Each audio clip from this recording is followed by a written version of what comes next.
Dear Nigerians, our country is in a very big mess. I was listening to Dr. Charles Omole when he was interviewed and questions were asked about his book. He wrote a book, From Soldier to a Statesman. That's the title of the book.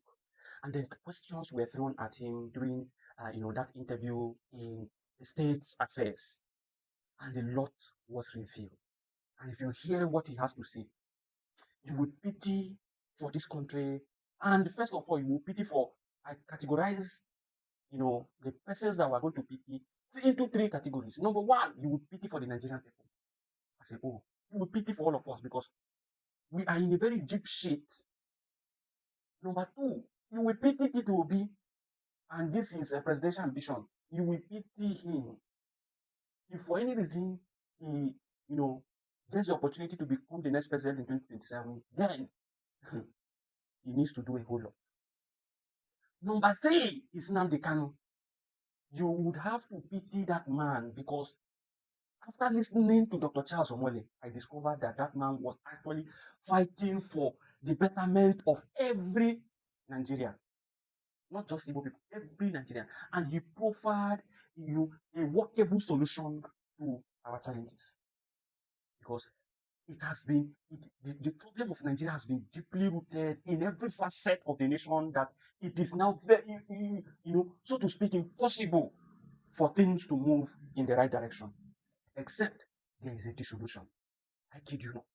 But first, I will start with Nnamdi Kanu and the reason why the Nigerian people must stand up and fight for that man to be released because he is suffering for all of us. Now, let us look at insecurity as discussed by Dr. Charles Omode.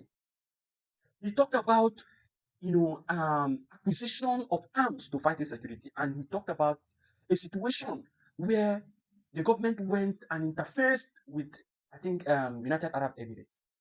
And let's take, for instance, they were ready to give Nigeria AK-47 at 25 naira. But then previously, people who were buying AK-47 for the Nigerian government were taxing Nigeria 300 naira for AK-47 that UAE was, planning to give to Nigeria at 25 naira. That is 12 times more than what it is supposed to be. And that UAE that's giving you at 25 naira have their own commission. You can imagine the level of corruption. You can imagine the level of corruption. That is one. And people who are in this business of procuring arms and ammunition for the Nigerian government, what do you think will be their mindset? Would they want, procurement of arms and ammunition to stop? Do you think they would want procurement of arms and ammunition to stop when they have seen an avenue to make money? Do you think they want it to stop? Number two is that they have monetized insecurity. They monetized. How did they monetize insecurity? He gave examples. Dr. Charles Somoli gave examples.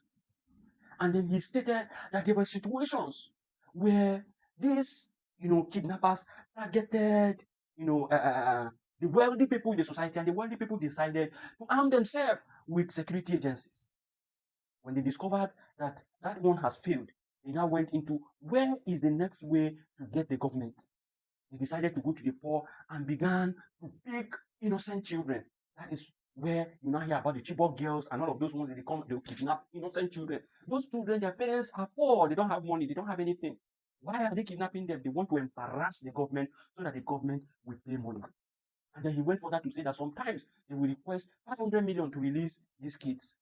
And then the people who are assigned to go and deliver this money possibly will just take over 400 or 450 million from the money and then give the terrorists 50 million or 100 million. Those people who are doing that, do you think they want the insecurity to stop? That is the question. These are the things you need to be asking. These are the things that you put in your head and it will cause you to ask questions about what is happening in this country. He went further to make another example of things that happened. He remembered the situation of that Kaduna railway situation around that Kaduna road. He said that his friend, one of the junior brother of his friend, was involved in that situation. And then they had to pay ransom to get the young man out. But the person who they asked to go and deliver that ransom, now that person, before he got to the location, he passed through about 3 military checkpoints before he got to the location. And at each military checkpoint, they collected part of the money. At each military checkpoint, they collected part of the money. And he complained to the military men that if people are removing this money, that these people are going to complain. They told him, go and tell them that it is the military men who are at the checkpoint that collected the money.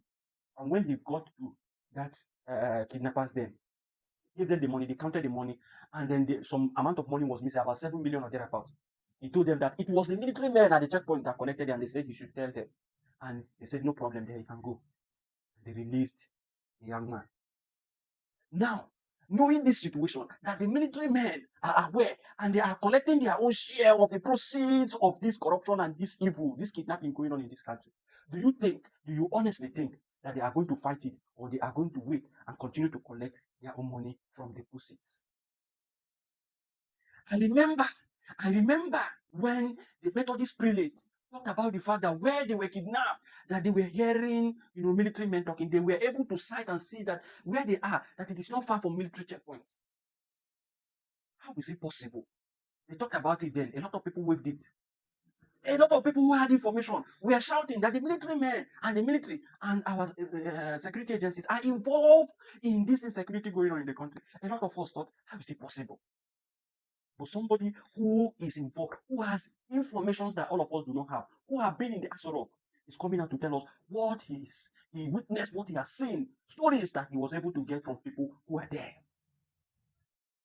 And then you ask yourself, since the Nigerian military, the Nigerian government, and remember, there is the situation of the former chief of army staff that died in a helicopter crash.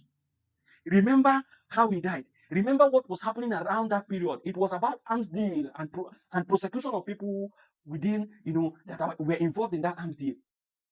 Why was he unalive? Why? How did he die at that point? Ask yourself that question.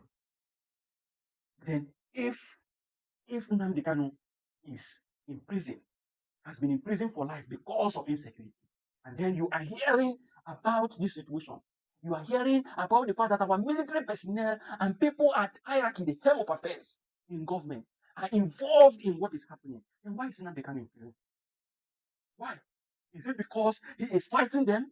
Could it be because that he is fighting them that they have put him in prison? Could it be the reason? That should spoil your mind to think and ask yourself question, what is truly happening in this country? Are we a defeated people? Are we a defeated people? Are we a defeated people? In the part 2 of this, I will discuss about P2B. I will discuss about P2B. But listen to some of the highlights, some of the excerpt from what Dr. Charles Omole has discussed in State Affairs. You need to share this widely so that a lot of us will begin to ask ourselves questions. What is going on in this country? What is truly going on in this country? For example, when you have an item that should cost $2.50, if Nigeria buys it directly with the foreign government, being bought at $30 by the defense leaders in Nigeria, because they're buying it through several contractors, then you have to ask yourself that if you have only this much money, you're going to get less of the item at $30 each than at $2.50. So in the sense, therefore, that everything was about money. And monetization of insecurity, I think, was rampant during Buhari. I mean, there's no doubt about that. You give us this, we'll release them. Then when Niger Delta area started, it expanded to kidnapping of rich people. There's this guy in Lagos that was, Evans, or whatever his name is, was arrested and prosecuted. When rich people toughen their security, I think the kidnappers now said, hold on a second, who has the deepest pocket outside the rich people? Government. So, but to make government to pay, they have to cause maximum embarrassment to the government. So when you go to a village in the bush and kidnap 100 children, you know their parents are peasants. As a kidnapper, you don't expect those parents to pay. You kidnap those 100 children because you want the government to pay. So what was happening, and a lot of this happened under Buhari, was a situation where they would tell Buhari, okay, we need to pay 500, I'm just using as an example, 500 million to get those kidnapped children released. They will approve it. Maybe the children are actually released based on 50 million or 100 million. The remaining 400 million is pocketed by people. So under Buhari, ransom is paid. Oh yes. But the point is, there are people within the system benefiting from it, is my point. So if you are benefiting from it, then the more kidnapping that happens, the better for you. That's a problem. Money out of it. In fact, during Buhari time, many things Nigeria don't know is that these kidnappers, they understood the economic imperative. So what happened, if people give me the testimony, is that maybe the ransom is 100 million. When you go and deliver it to the kidnappers, the people that actually do the delivery, the kidnappers will not count some of the money and give it to you. That's your commission. That's your commission, exactly. So it's business. It's business. So when you get your commission, will you not go home and pray that nobody's been kidnapped? So those people are always happy for new kidnapping cases because more money. There was this incident on the railway between Abuja and Kaduna. Then when some people were kidnapped. One of the people that was kidnapped was a junior brother of a friend of mine. I think they were asking for 50 or 100 million. I'm not quite sure what the ransom figure was. So, everybody put money together, gave it to this guy to go and deliver. Our guy was released after the money was delivered. But the person that delivered that came back with a story. He said he had to go through 3 military checkpoints on his way to the rendezvous that was given by the kidnappers. He said, and in each of those checkpoints, they demanded money. He said, by the time we got to the third one, he said, look, these guys will count this money and they will find it's less. Because you guys have been collecting. He said, tell them that we were the one that took it. So the military know they are there. So when he got to the kidnappers, and of course they counted the money, I think it was missing, 5, 6, 7 million, I can't remember. He told them, it's the checkpoints people that collected it. He said the kidnappers said, okay, no problem. Can you break this down? Is it that the military knows that the kidnapper is there? Of course they do. Every time people are kidnapped in Nigeria, the military are internally they know. Their excuse is always, we want to avoid collateral damage. That if we go there, like that, some of the hostages could be killed. But that is the excuse they are using